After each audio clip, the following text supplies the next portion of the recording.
Can you hear me?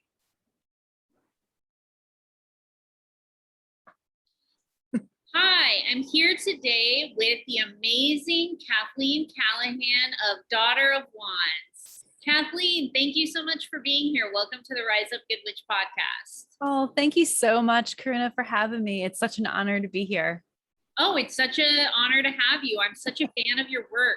I would love it if, for folks who aren't familiar with your work, if you just want to open by sharing a little about yourself, who you are, what you have to offer, etc. Yeah. So I am a flower essence practitioner. And oh my God, I'm like not finding the words for what do I do? I'm an astrologer as well. A hard question. um, yeah. A little bit more of a focus on medical astrology and how I combine that with flower essence work. But I also have like a lot of different modalities behind my belt too, but those flower essences and astrology is my main offering and focus and work that is just one of those things that I will probably be doing forever and still not be a expert in. And to me, that is like fun. That's like what it's like worth the stuff that's worth doing. So yeah, flower essence practitioner and astrologer. Amazing. So we were talking a little bit before we started the recording, but I feel like I've been following your work for a while with Daughter of Wands, and I feel like I've seen some evolution in what you offer and what you do. And I also really, I think by the end of this conversation, people are going to really be drawn to like wanting to check out your offerings. But I'm on your Patreon, and I mean, your Patreon offerings are so generous and amazing, but I'm really curious. I'm really fascinated with people's origin stories. So I'm really curious to like find out, how you got on this path and like what the different, directions that you took were along the way. Yeah, very mutable person. So lots of different crossroads to kind of get to where I'm at. And maybe there'll be more, but yeah, my origin story. Begins as most herbalists begin, or a good chunk of herbalists will tell you very similar stories of they got sick. And that's kind of how all of this began for me. I actually went to school and went to college for textile design. So I have a background in art and weaving and stuff like that. And I had a full-time job with like doing design work for the industry, and I got really, really sick. It was my dream job. And as soon as I got that dream job, I got sick. And it kind of all began with like, of course, Western allopathic medicine, just like immediate roadblocks with insurance in the US, and not being able to like immediately, as soon as I start going to doctors, like insurance wasn't covering any of that. And even though I had a full-time job, I still couldn't afford any of that stuff. So I immediately, at the time, I was like in my early 20s, and I was just like, you know what? I'm just gonna like figure this out on my own and do what is accessible. And I've always been fascinated since I was young about like the fact that plants have healing capability, like they can heal humans. What? So I was like, this is the perfect opportunity. And I literally, while I was still at my full, like literally during the day, because I was on the computer for like 8 hours straight every day doing design work. So I got to listen to like books and educate myself while I was at work, and no one knew. So I like just dived in and like absorbed as much free information as I could. I didn't have a car. I couldn't be like an herbal apprentice somewhere. I didn't have a car. I couldn't drive to upstate New York. Because I'm in the Philly region, by the way. I even though I had a full-time job, I couldn't, I was still living paycheck to paycheck. And so just with like the limited amount of resources that I had available to me, no car, anything like that, I really had to take advantage of as much information that luckily with the internet I had available to me.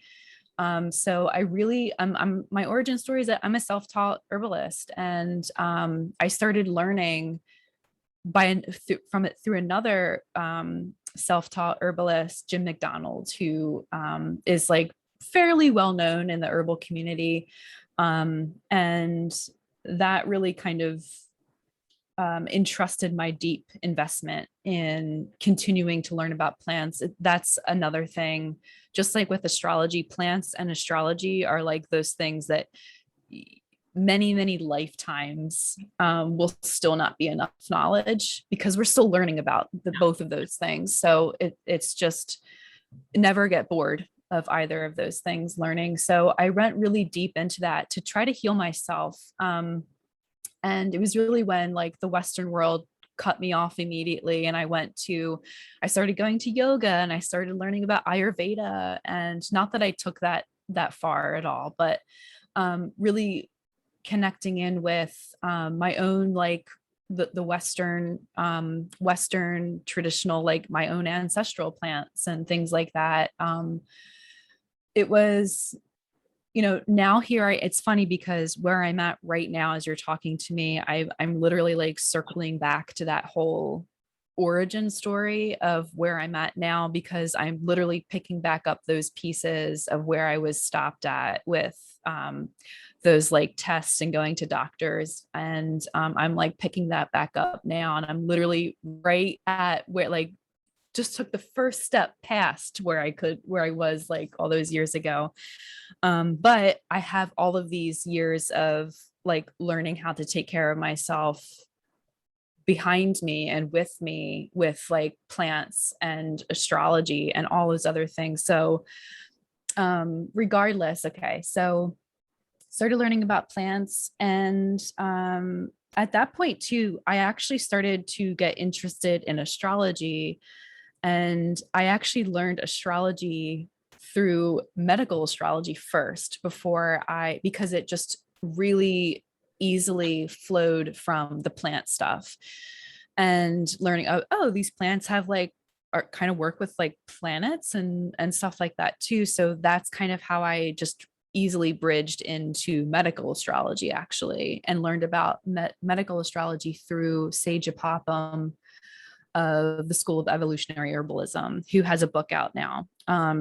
So I learned through him online too. And that was just deeply fascinating. One of those things I learned while I was at work and I was listening to all that stuff. And from there, it's just kind of one of the, like that kind of snowballed into those things where it's like, oh, there's so much more about astrology that I could go so much deeper with, that I want to learn more about this planet. So at that point, I kind of took a step back from the plant stuff, and I dived really deep for a couple years into just astrology.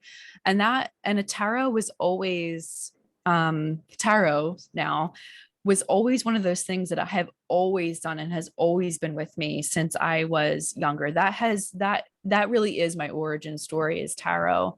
But it's just one of those things that's just so foundational that has always been part of the offerings and the practices that I've done. At this point now, it's become a more 12th house private personal thing that I do for myself. And I think that really just comes from like doing it for a couple years and needing to step back from consultations, because realizing, as I'm the present Kathleen that's talking, I had a lot of shadow work to do around like people pleasing and being afraid of, telling people the truth and them not wanting to hear it. And then that's how they're received. And oh my God, did I do a good job? So I stopped doing that for a while and worked on myself. And now I'm doing consultation work again, because I've worked through some of those,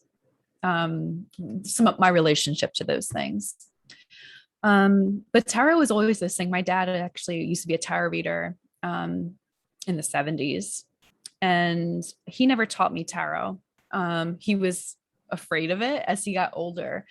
But tarot was one of those things that always connected me to my dad, even though he didn't do it anymore. He actually still really supported and like approved of me doing it professionally. I think that him seeing that I could do it in today's world where it was more accepted or like more wanted and less of a taboo thing, although that's still, there's still those things there, but it was in the 70s, it was kind of a different thing, I guess, from where he was working. And I think he was excited and proud and very supportive that that was a reality, that I could do that and make a living from it. So I was happy to do that.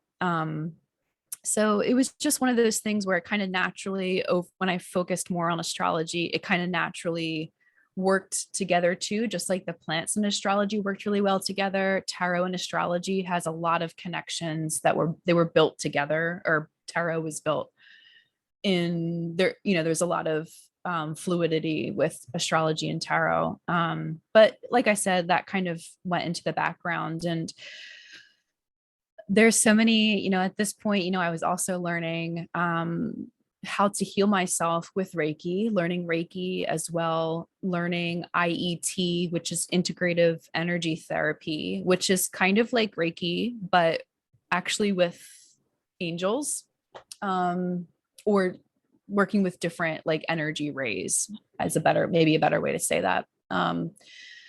And I was offering those as well for other people, just really like everything that is working for me, I want to help and offer this to other people too. And honestly, yeah, like if you've been following me for a while, there's been several transformations of my work. And I think a lot of it was because there was very little fear to like just try something and like see what sticks and what, like, I'm just like, I had no fear of experimenting with my offerings.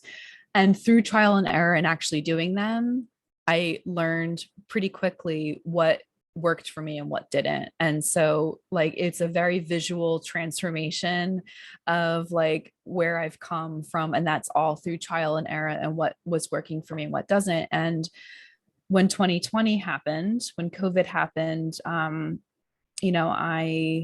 was offering everything to help people with no boundaries of my own, and quickly had to stop offering things because I was burnt out. And I learned very easily what my professional boundaries needed to look like. And I took almost that whole year off from consulting, and I just did a lot of teaching stuff, which was way better for me anyway, because I love teaching. So yeah. And this year I've opened consultation work again, but through the lens of doing astrology and flower essence work together. And flower essences are kind of started when I actually started medical astrology stuff pretty early on.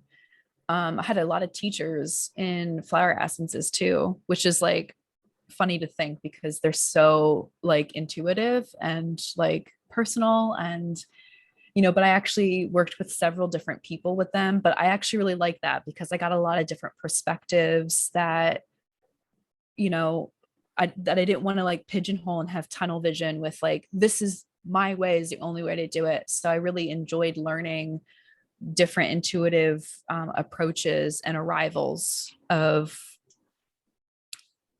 the intimacy of flower essence making. And how we write. I think the biggest thing I struggle with flower essences is like how to write what this does, how to like market it, which is a part that I don't like doing. But I've come to change my relationship with that a little bit too. So yeah, I've done a lot of different things, and it really all stems from like learning how to heal myself. And again, after my father passed away in February of this year is when all that physical stuff came back that it did when I started this journey. And now I'm realizing that it's an autoimmune disorder and learning how to navigate what's going on with my body in a whole new way, with mourning, with grief mixed in with that, with like the identity of what I do for a living mixed in with that, with mixed in with all of it, because none of this happens in a vacuum, um, has been really challenging. And so my offerings this year have shifted, I think, a lot in regards to, I haven't really done any teaching work this year. I've done one or two teaching things this year. And my project with Daughter of Wands this year has been to like just be a human. And it's really not as simple as that. And when you know, like, when you're an individual who makes a living, who's self-employed, and who makes a living with what you're offering, and doing all of these things, and maybe there's no assistance, and it's really just you're doing all of the work, behind the scenes. um, you learn what burnout looks like pretty easily. And with navigating that with like this physical stuff on top of it, I've had to really like put the brakes on a lot with like, and it's been forcing me to uh insist on that transformation and that change this year. And I'm actually okay with it. Even though obviously I haven't been putting myself out, and things have been like much more slower, like with money coming in, because I'm not putting myself out there. Um, that's obviously been difficult, but at the same time, I'm just trying to be human. So I guess that's what's coming through for my origin story. So a lot of different things, but it all really stems from me trying to work on myself. And here's the things that have helped me along the way. And I want to help others with what I've learned. Wow, thank you for sharing all of that. I'm Thanks really, for listening. yeah, I'm just like digesting a lot of what you shared. And I just want to say again, like, I think you're a really talented practitioner. I've taken a couple of your webinars, and I just saw that they're online on your website.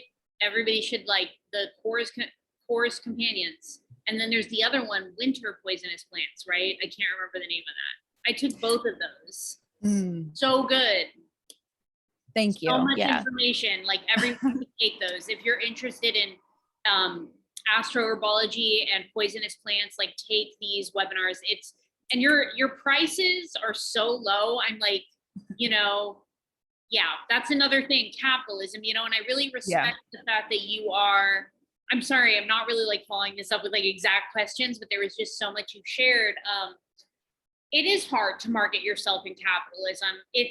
I don't think people understand that a lot of the time, because it's not modeled, because the influencer culture is so like, show up your great day, like everything's going great. Like, I tell people sometimes, recently I've had a couple conversations with people like IRL, where I'm like expressing doubt, and people are like, I never would have thought you would have self-doubt. I'm like, I have hella self-doubt. I'm an insecure person. Like, I don't know why I have 20,000, like, I don't know. This is very weird for my brain. Like, I don't know why I'm sharing that right now. But anyway, like, I felt inspired to that, because I think like we do live in a society. We very much live in a society where we are supposed to be overselling ourselves and hyping ourselves up and showing a large amount of confidence. And that feels insincere. To me, at least, it feels very disingenuous to be like, hello, everyone. I have 12 years experience, and that I can help change your life.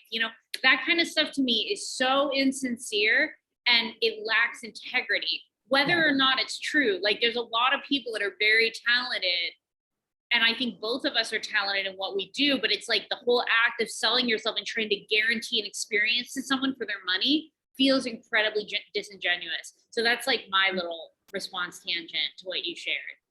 Yeah, no, I feel really similar. Like, And I'll say very specifically, with uh, over Virgo season, I've been taking Monkshood, Wolfsbane flower essence, and that one has kicked a lot of people's ass, which I love about flower essences with poisonous plants. That's what but this one for me has literally been like deep conditioning me with that specifically with like my work mentality and like the conditioning of like um hustling and all that. Like with Monkshood, I've obviously my relationship to how much I'm energetically putting out with my content has drastically decreased this year, because of everything that's happened to me this year, and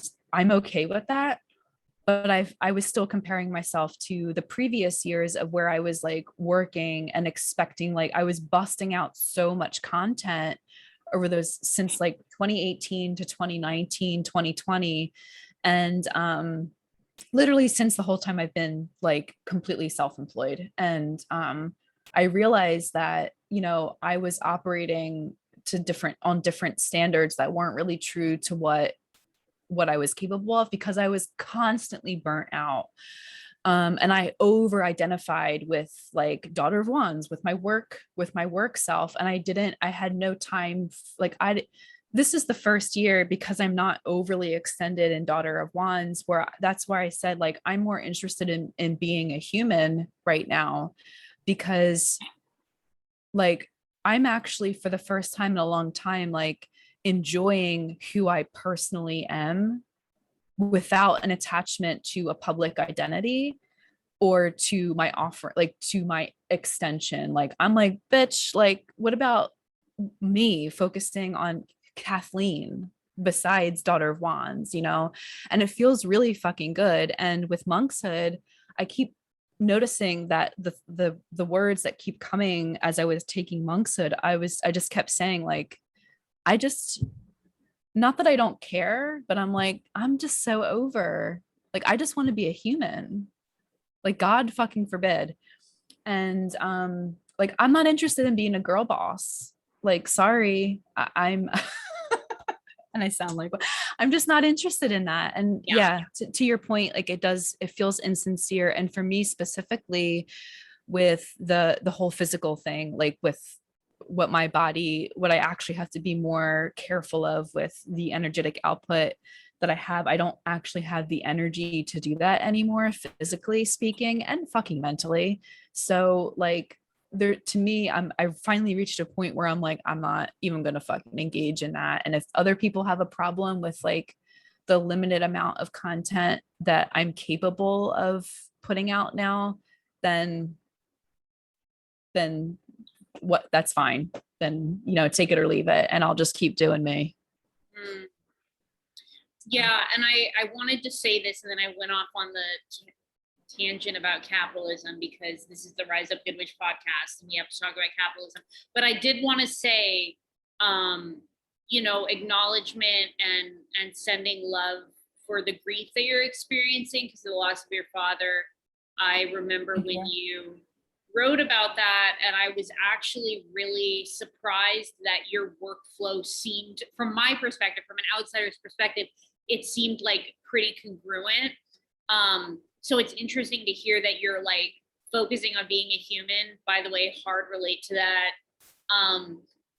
But knowing that you really are carrying on this like ancestral tradition of doing tarot in your father's honor in some way, I think is really beautiful. And just, sending you lots of love for that really difficult loss in your life. Thank you. Yeah. Thank you. Yeah, I will say I noticed that too, like around the time in the spring, right when my father passed, like I actually still had a ton of energy, and I noticed, and I was still holding on to I was still operating under a lot of expectations of I still have to show up. I still have to show up. And I wasn't fully grieving, but that's also mixed with like I already had my piece, and I already said goodbye based on under the circumstances of how he passed. And there's a whole lot that I can get into about that. But so it was mixed with like I already had peace around it, and it actually uplifted me, and it actually gave me a lot of inspiration to keep going. And I got a lot of strength from that, and a lot of like energy and like purpose, like a lot of solar plexus, like push forward from my dad like passing. Um, but it was also like mixed with those conditioning of like keep showing up, keep hustling, keep doing it. So it was, and then after, and then like when the summer came, that's when everything, Cancer season is 12th house for me. So that's when I actually like let go of like all of that. And I'm still working through that, obviously, but I feel like I finally like let go and grieved in the summer, and I'm still kind of in that process a little bit. But we're setting into Libra season pretty soon, and like for me, that is getting close to like these other areas of my chart, so I'll naturally like open up again. But so I did have a lot of offerings around that time, and I'm even surprised that like I look back and I'm like, fuck, I really didn't like give myself any boundaries at that time. I was really open and sharing a lot on Instagram and stuff like that, which was, I guess, looking back on it, the way that I processed it. Um, and that's fine. But I really went into isolation mode after that, actually. And it wasn't until working with foxglove, that another poisonous plant, that actually brought me back to myself. So I would love to hear you talk a little bit about foxglove. That was one of the first flower essences I ever made. really, oh, that's so cool. Yeah. Foxglove is one of those plants that I was actually really intimidated and a little nervous to work with, because just with, and it's honestly from the associate, like the deep association that it has with like the Fae, as an example. I was really nervous to work with it, with like fear of upsetting the Fae and then bringing all this like chaos into my life. And that's really because, I guess I was, and still am, have a lot to learn about what that means to me. But I was really nervous to like upset Foxglove, because it's just one of those energies with, it's so beautiful and so enchanting. And I think a lot of people have a very like endearing, like when they look at foxglove, they're like, oh, it's like this inner child, or like very endearing energy that people arrive to that plant. But for me, it was, which I think says a lot about me, actually. It was very,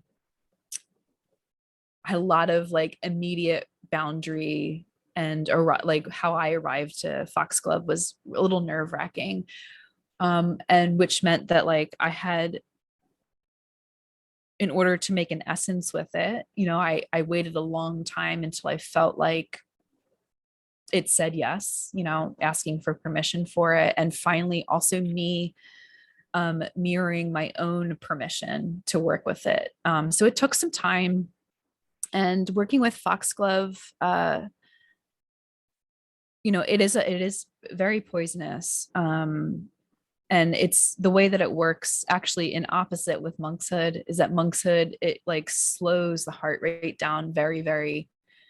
If you actually meditate with monkshood, you can actually feel a gravity sometimes, and everything slows down. Foxglove, everything chirps up, very, very activating, very stimulating to the heart. And especially because my father passed of a heart related condition, of a heart attack. So just with that like heart association with my father too, I was like a little nervous to work with it. But foxglove gave me really specific imagery working with it, in regards to like just piercing the heart. And after working with it and taking the flower essence over the whole season of Leo season, I found myself for the first time in a while, again, that's when I really chose to like, that foxglove really offered me this invitation to like take pleasure in creativity, but just for yourself. You don't have to show it to anybody. To rediscover myself through, because I was in some, you know, I was that's when I was really grieving. That's when I was experiencing depression. And after taking foxglove, it was like slowly dipping my fingers back into wanting to make things with my hands. Like I really wanted to work with clay as I guess a form of therapy. I really wanted to. I started drawing again, and just I also started like kind of getting into D&D actually. So I I found, and that's like a very Leo performance based thing too. So but I was doing all of these things for me without the need to like market it, without the need to even show it to other people or to capitalize off of it. So that's how I kind of, I've always been a creative person, so it makes a lot of sense for me to find myself through creativity, through creative means again, and Foxglove really offered that to me. um and you know, after I always do this, when I'm taking flower essences, usually I meditate with them, kind of check in with my body, kind of do like a body scan on a weekly basis to kind of see how things shift.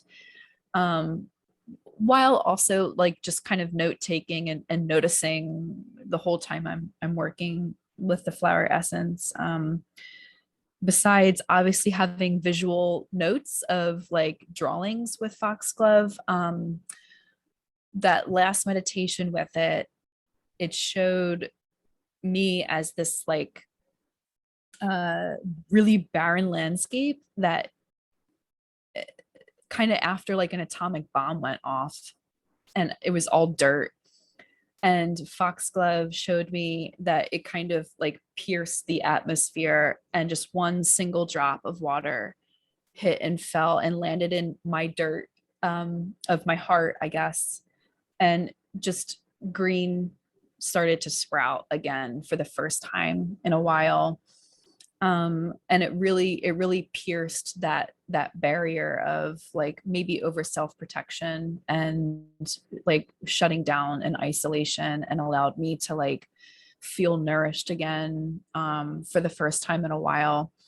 And working with monkshood right after that, monkshood just kind of detoxified that like atomic waste that's in the soil, like in the nutrients, and it's really helped decondition me from so far from like my attitude towards how I put myself out there with work. But yeah, so foxglove you asked about specifically, is just one of those plants that I actually had no interest in working with like when I started getting into poisonous plants. It was like one of the ones I had like least interest in. I was more focused on like I got henbane here, like some other like really intense darker plants, huge fan of. But then foxglove, it was like too, I don't know, like too childish to me, I guess. At the time, that was my attitude towards it. And now it really kicked my ass, and taking the flower essence with it in a way that has truly, now it's like one of those,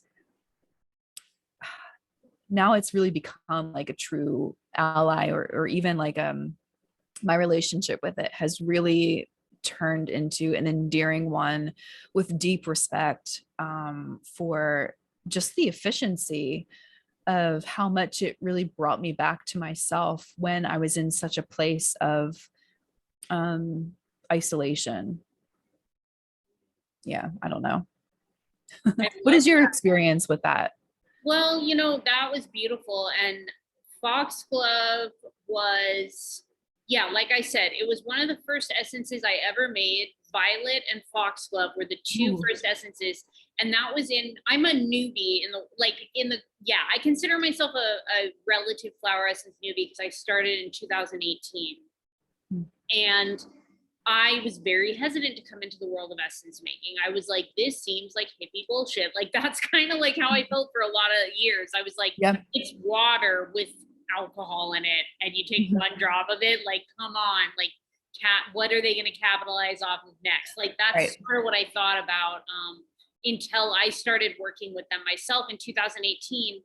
And I think actually that yeah, I think it was 2018 when my dog died, actually. And that's when I experienced a level of grief. You know, it's interesting. Like, I feel like you sharing your story is like helping me go back and like remember that story of like, I had an animal companion that was run over by a car in front of me, which still I have literal PTSD from.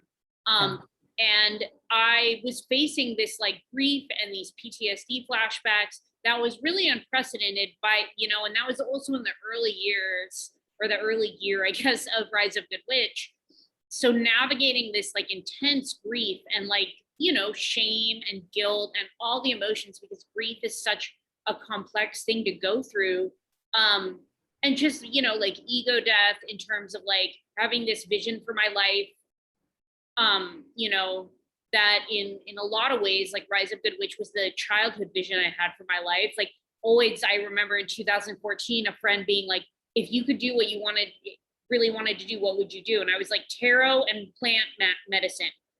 But who does that? That isn't rich. Like, no one does going to grad school to be a researcher, because no one gets to be a professional witch.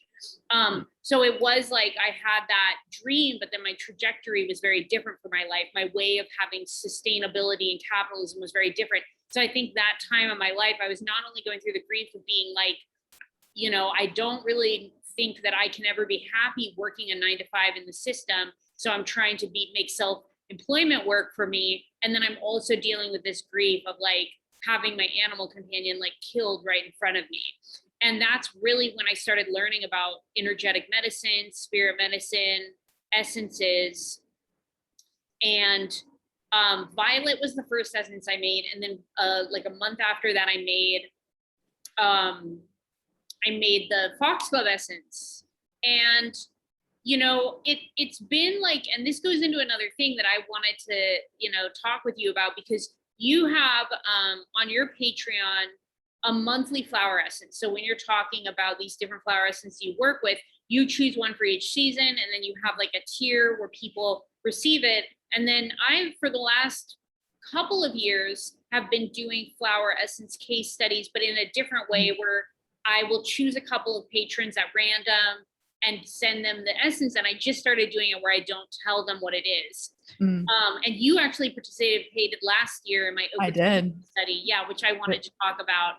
But so this is a very tangential and like I'm getting to your question of like what I thought of Foxglove. For a long time, I was making essences and then giving them to other people and asking them what they thought of it. I wasn't doing the practice myself. Because I've only really gotten into somatics and body awareness in the last year and a half. And that's really something I think you have to be sort of competent in order to, not for flower essences to work. Because I think the first flower essence I took was 15 years ago. I took a Tulsi essence because I bought the Tulsi and I thought, okay, I heard that Tulsi holy basil is good for depression. So I didn't know the difference between an extraction and essence, and I bought the essence and I took it regularly. But I wasn't like, competent in the understanding of somatics enough to like notice if there were subtle changes. There very well could have been. But I think like there's like a body literacy that you have to be aware a lot of times of the changes that flower essence can have over our systems. Like, we have to be very observant of ourselves. And a lot of times, for trauma survivors, for people in a lot of grief, for people struggling with day-to-day life, with mental health issues, it's hard to check in with yourself. And that's kind of when it's hard to really notice how something's affecting you. So this summer, so I made 25 essences this summer, and Woo! I had a chance to work with a couple of them, Mhm. but I really just made them and was like, well, I'm gonna like share these, do some flower essence case studies and stuff. And I made one of them was foxglove, because the other thing is, until 2 years ago, when I would make a flower essence, I would immediately like put it in something and I wouldn't keep like a mother of it. So Mhm. I don't have any of the essences I made in my first couple of years working with them. But I did make a foxglove essence this summer, and I am excited to try it out and then try it out with other people and Yeah. see, what the result is. Yeah. Yeah, I love what you mentioned about the body literacy when it comes to somatically checking in with flower essences. I know that's something that I said that I do personally. And that also, like, I wouldn't, and I agree. I'm only really able to do that now because of like the Reiki and the IET work. And I also did like medical intuitive training this earlier this year too, which is all related to noticing the energetics of the body. So like all of that training, of course, has like allowed me to like be able to do that work. And I think that's really an important thing to mention, because that's something that as a flower essence practitioner, when we give it to other people, this is just what my journey has been with it, doing clinical case studies throughout this year with like my one-on-one consultations that I do in congruence with astrology, and then doing these more collective group experiences with the flower essence subscription thing that I do on my Patreon, where I'm like, how did it go? What did you experience? That's There's so many things, there's so many nuanced layers to that has to do with boundaries. It has to do with um, you know,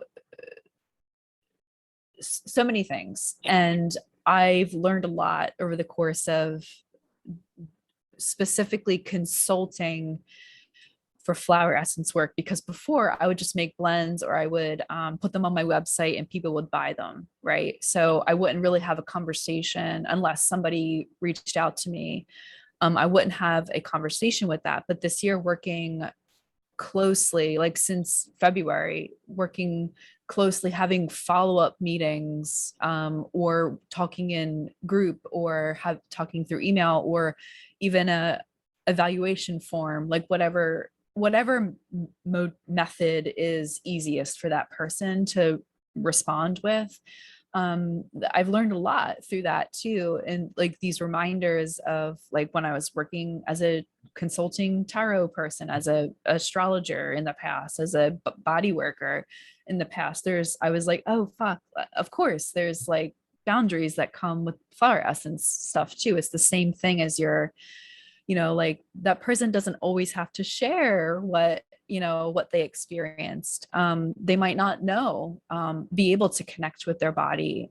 So there's so many layers to it that's really important. And that's actually something like going forward that I'm thinking about, how to address that and how to work through that in the flower, whether it's something that people want, I'm not sure, but in the flower essence, like on my Patreon specifically, like here's how, here, if you want this information, not everybody's going to want it, but like how to check in with your body, or even using flower essences as like on the acupressure points, for anointing rather than ingesting, because a lot of people also don't like taking alcohol, preservatives. So if they get one like that, you can anoint it. We can experiment with just, what is the difference there, and kind of going deeper with that, and checking in with different layers there. Some people do EFT tapping with flower essences as well, to like further attune and further like settle in and integrate those things. I don't always do that. In fact, I don't really do that. But I think that's an interesting thing to add to it. But it's not always a given, right? Like it might be a given for me to check in with my body, but it's not always a given. And I think that's important, that how we each arrive to whatever modality it is, including flower essence work, like there's we each have our own way of doing things, and kind of honor that, I think, is important. And that's something that's been on my mind for a little bit, and I wasn't really sure how to work through it. And I've been interested in like kind of putting together a series soon on my Patreon on like, here's all the different ways that you can work with flower essences. Try these things if this doesn't work, or you might get something from it that maybe I don't, but so just so much. Yes, absolutely. And one thing I like to tell folks, like I said, I feel like I'm like a baby student in the world of flowers, but I'm like a devotee of the world of flowers. Like I love them. And I just, that's, the thing about it is there would be no way to be an expert on flowers and flower essences, I think. Whereas I think when you work with a flower essence, what I like to tell people is that it's not working for you, it's working with you. So Yeah. you can't just, when someone's like, I'm in such a bad place right now and I need something to make me feel better now. And I can't, I just like need something to work. If you're in that, which I've been in that mindset, y'all. So like no judgment. No But judgment. Yeah. But a flower essence will show you what you need to be shown, which is how I feel about tarot also. I feel I was like just gonna say that's very. It's not working it's not happening to you. It's happening for you, or whatever. Yeah. Yeah, and it's so like when I do the flower essence case studies, so I started doing it in my Plant Witch mentorship circle, and we would do one together, and then kind of compare like what our experiences are, and it's never going to affect everyone the same way. It's kind of like a flashlight with like a wide beam, and whatever it is that's going on in your life that has to do with the issues or the themes of the flower, they're going to illuminate those parts of your life in that way. But you have to be open to receiving it. And yes, I was someone for many years, so I relate very much to people who are not open to receiving, because I was not open to receiving for many years. And I loved that you brought something similar up about your own shadow work and self-care, because I think like there is this tendency, which I have also been guilty of, to like step into creating offerings without like really taking the time to do that work on ourselves. Then that goes back to like, but like who has all the time to heal all their shit if you don't have a trust fund, Right. So it's there's a lot of different ways to look at using flower essences, but it is really fascinating to see the way that people can use essences in different ways that feel aligned with them. Absolutely. Yeah, I think it's also interesting too, the way that you described the flower essence as being like a flashlight with a wide, and that's like, to me, that's how I think about the sun a lot in transits, and we're using the sun to alchemize like these flower essences a lot. So I'm like, there's maybe there's a connection there. I think that's a cool connection with like what the sun kind of does in transits, and what the sun is doing in making a flower essence, and how that kind of reverberates into the layers of the body, the mind, etc. But yeah, absolutely. Yeah. There's so much to talk about there. Oh yeah, nerding out about flower essences. I did want to, so yeah, I sometimes have, and I'm trying right now to, like I said, I made like 25 essences this summer.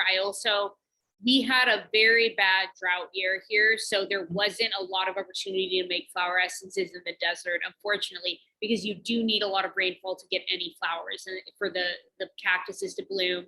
If there's not enough rainfall, any flowers that bloom will immediately be food for the ground squirrels and the rabbits, which, like, bless their hearts, allow them to have fun over me making a flower essence.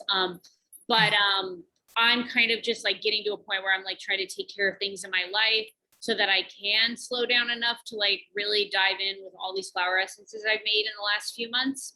But I, one that did have a strong effect was the Ocotillo, which you took part in that study.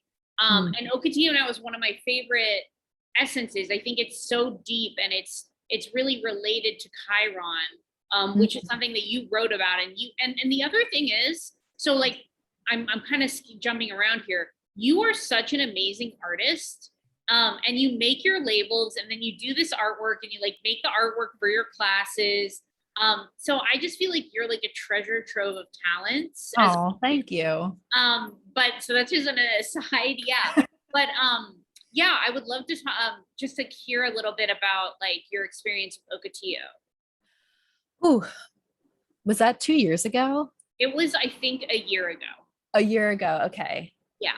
Why I'm thinking it's 2 years ago? Because 2 years ago, literally now, I was in the desert for the first time and working with like and experiencing Ocotillo in Tucson, Arizona for the first time. So I miss the desert so much. I always think about it with like Virgo Libra season because that's when I was there. And the Ocotillo, I noticed so I'll just share really briefly about like what I noticed about it in person as someone who's never experienced it before.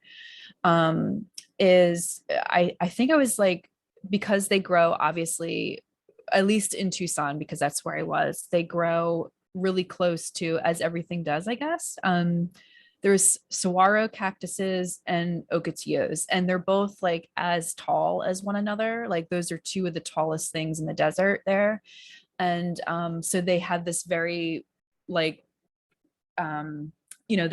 this presence that was like kind of paralleled in a sense and just as tall as one another, this very like you know I hate to say it as archetypical, but like divine masculine, divine feminine type thing, if there's better words for that, but what I noticed about the Ocotillo is that when I was going in a lot of caves, because there's a lot of caves there, and I was going in as many caves as I could. And every time I would go touring those caves, on the top of the caves, it was all Ocotillo and no saguaro. And to me, when I was taking the essence, my relationship to IRL Ocotillo was like an inner cave. They were like these guardians on top, growing on top of these caves, which is like, this kind of the inward feminine, going deep inside experience. And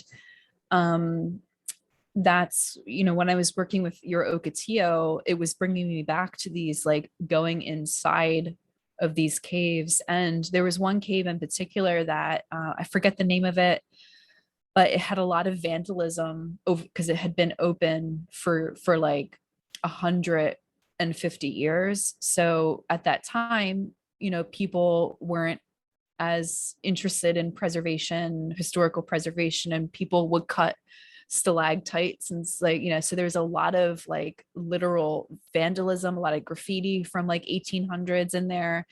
And so I just kept thinking of like the exploited resources of that cave and like how it was like taken, kept being taken.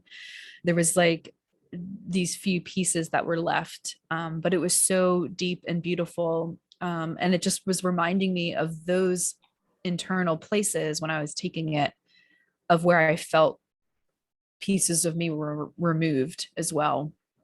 And the relationship to, I guess because it's such a tall, just like saguaro, it needs a lot of, I guess it needs a lot of water, or it has roots that reach obviously the water that's like further down in the ground in the desert. And so like tapping those, going as deep as we can to tap those inner resources of where the water lies, and the Ocotillo's relationship with any plant in the desert, relationship with water. It felt like this inner fire, like a cave fire, a fire in the cave. Um, that was like, and I think because I also drew a picture as like what my experience with it was like when I was like journeying or meditating with your Ocotillo.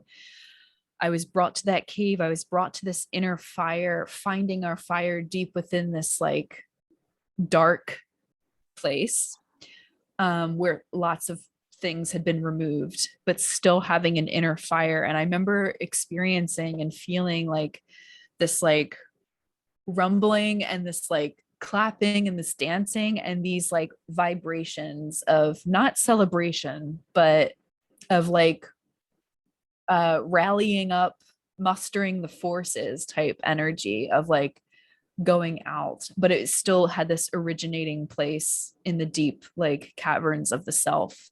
So that's my Ocotillo, and it really did bring back a lot of creativity for me at the time. I remember drawing a lot around because when I drew the image for Ocotillo, like that was the first time in a while I drew. I remember that. So I was feeling really creative again, and like that inner fire being mustered again. And I guess I'll share that it also, I think if I remember correctly, it also brought my period on earlier, which it does have, it actually does physically, Yeah. that plant have a like uterine relationship with that area of the body. So I wasn't surprised, but I was like, oh, even flower essence can do that work sometimes. So, and maybe it was the moon phase too. I don't know, but so yeah, it was a really beautiful experience. And I'm curious to hear, as someone who lives next to Ocotillo on a year-round basis, what your relationship with Ocotillo is just this one-time visitor, but someone who has a Well, deeper relationship with them. yeah, thank you for sharing. Yeah, I love Ocotillo. It's such a potent plant ally for me, in essence form. I do not have, like, I don't see them that much. So where I live in the desert, they don't grow wild. Okay. Um, I don't even live near any Joshua trees. I mean, Okay. I'm right, like I'm looking at the park right now. Like I can see where the park is right now. But even in Joshua Tree Park, Ocotillos are really only in one corner of the park. There might be some in other parts of the park, but there's like it's in the southern part of the park that's more near like the Coachella Valley. Okay. Because I think that Ocotillo grows more in like lower lands, and I'm in the high desert. Yeah. So I haven't gotten to spend that much time with them in person. I mean, I do live in the desert, so I do see them. There are, in the town I live in, there are some that are planted, but I don't think they're naturally occurring. I see. They were planted. Okay. But I did notice again, like this spring, I went down to Borrego Springs. The Ocotillos were not flowering very much. I mean, again, like we were on the West Coast, massive, like unprecedented drought year, and it showed. I mean, I was up in the Pacific Northwest. It showed, like you can see how dry everything is. And in the desert, it shows because there are no wildflowers, Yeah. which unfortunately happened this year. Yeah. So we've been talking, like this has been great. We've been talking so much. I really wanted to ask you, like, I want to give you a chance to like promote some of your offerings because you have so many. But I also wanted to ask you about, you chose the name Daughter of Wands, which is also known as Page of Wands. And I'm curious, like, why that energy feels like, what you want to identify yourself as. That's a great question, because obviously as I've transformed over the years and don't even offer tarot anymore, my relationship to like, am I still like, is that still relevant? Should I change my name? So it's still something that I kind of wrestle with, but I think at this point, out of like, not laziness, but like, it's just become my identity, I guess, that I'm not going to like change it at this point, and I'm not going to change all my like passwords and emails and things. Like everything is just under that name. But at the time when I first started, it really was offering initially, if you go all the way back on my Instagram, it was just a tarot account. And I was just focusing on tarot, and then you'll see that I was doing astrology and all that kind of stuff. And so it really kind of began at the origin point of um Daughter of Wands. And sadly, I don't have like a really cool story, but I think at the time it was, oh my God, it was like so long ago, because it was before it was when I was still had that full-time job, when I had that, I was with this Daughter of Wands idea of my Instagram for a couple years, and then, went full time with it. But I think it began as, at the time I was working with the Mother Peace Tarot deck, and their Page of Wands is Daughter of Wands. And the energy on that card, it's a girl who's running and drumming, I think. And it was an experience. It was an energy that I felt like related a lot to my Sagittarius stellium. Actually, I felt like it related a lot to my astrology, just with the energy behind that card. And also, I think the experience of Page of Wands, to me at the time, was very much about like discovering what I'm capable of, who I am, and like practically putting it out into the world, and had a lot to do with like that discovery aspect of self. And I think that is the thing, and that's the thread I think that still remains true to this day, because everything that we talked about with where we begun the conversation is that it all had to do with like discovering about who I am, and like offering the things that work for me to other people. And I felt like at the time, and I still do think that that is fairly congruent with Page of Wands energy, with like, I'm here, I'm a student, and I'm just trying to like practice what I preach and integrate as I go and share what I know. And rather than like claiming to be an expert, claiming to be a king or even a Queen of Wands, even though I actually pulled Queen of Wands today. And I remember when I first went full time, it was October of 2018. It was just when Venus went into Scorpio, which Venus is in Scorpio now.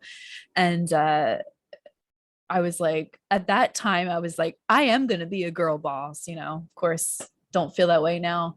And I was trying to do all the things. And I remember I did like a business reading for myself with tarot at the time, like first, like being full time. And I got the Knight of Wands, and I was like, oh, I stepped up. So that's obviously evolving constantly. But yeah, Page of Wands, I think just speaks a lot to the journey of self-discovery, and um trying to figure out who you are along the way of like, it's something that Sage Apapam actually says, a favorite quote of mine that he says, which is quite a Piscean and a Sagittarian thing, but I think it's in alignment with Page of Wands, which is walking the spiritual path with practical feet. So that's what I feel like is still fairly appropriate for no matter what I'm doing. It's always coming, because I have a Taurus midheaven and a Scorpio nadir. So I always feel like that's essentially what it's always distilling down for me, is like, I like taking these really complex subject matters and distilling them, not in a way that takes away, but that obviously, like, I'm not interested in removing the divinity or the sacredness or the complexity, I think, but I'm interested in how can we use this in a practical way, for like bettering our lives on an everyday level. Because of course I love those peak experiences, but like kind of the peak experiences kind of don't mean shit if you're not like integrating those on a, like if you're not like doing the daily work too, which is like the harder part. I don't know. So it's like, it's really just like devoting yourself, having this devotional experience to being responsible for your own healing. Mm. So that's Daughter of Wands. Cool. Thank you for sharing that. Yeah, I relate. Like if someone's like, why did you call yourself Rise of Good Witch? I'm like, I have like no good story around this. I'm Yeah, sorry. it's really Yeah. I like the name of it. Yeah. Yeah. So yeah, amazing flower essence practitioner, medical astrologer, Kathleen. Where can folks find you? How can they connect with you? How can they work with you and support your work? Thank you. Yay. So you can find my website, just daughterofwands.com, where I offer flower essences and doing one-on-one consultation work with your astrology and marrying that with a custom flower essence. And that is really what I really enjoy doing. I have a lot of my classes that are like as evergreen offerings on my website, that Corinna already mentioned, like a lot of us, not a lot, but several poisonous plant educational resources and classes. I also do have a Patreon where I do weekly astrology forecasts. And that's the thing that I do the most consistently on there right now at the time. But there's also like 3 or 4 years of shit on there to dive through and have fun with. And the thing that I also consistently offer that I put a lot of work into that I love the most is also my flower essence subscription that I do on my Patreon. I'm actually going to start switching it off of Patreon so that people don't have to be on Patreon to take it. So stick around for that. And yeah, that's a flower essence that we take every zodiacal season. And we have that's mailed to you. And then we have like a monthly meditation meetup where we share our experiences. And the Libra season 1 is going to be announced today, but I'll announce it here that it's going to be Columbine, or native red Columbine. That was a surprise to me that one came through, because I really wanted to work with another one that I had in mind. But these actually kind of build on top of each other, so that it's not just like a jarring experience each time that you take a different flower essence. It's like it's Columbine very specifically to kind of support the transitioning process out of monkshood, which is pretty intense. So Columbine is coming through to like take that and build upon it and go forward with it, as opposed to like these jarring experience. So it's very intentional which ones it is. So that's the gist of the work and my offerings that I'm doing now. So thank you. Oh, and I'm also starting my own podcast too. I guess I should mention that. That I told my partner the name of it, and he was like, "Oh, that'll be easy to find." I'm like, "Okay." It's called Florinosis, and it's basically kind of talking about flower essences and our relationship with plants and planets, and should be really fun. So yeah, that's everything that I got going on right now that I'm excited about. Thank you for asking. Yeah, that's amazing. And this episode will probably come out after Libra season, but Okay. yeah, you have so many offerings. I hope people, and I recommend your Patreon so much because I love your weekly astro forecasts that you do on there. Well, thank you so much, Kathleen, for collaborating with me in this way. It's an honor to have you on the show. Thank you so much. It's an honor to be here. I really appreciate it. I'm going to stop the recording.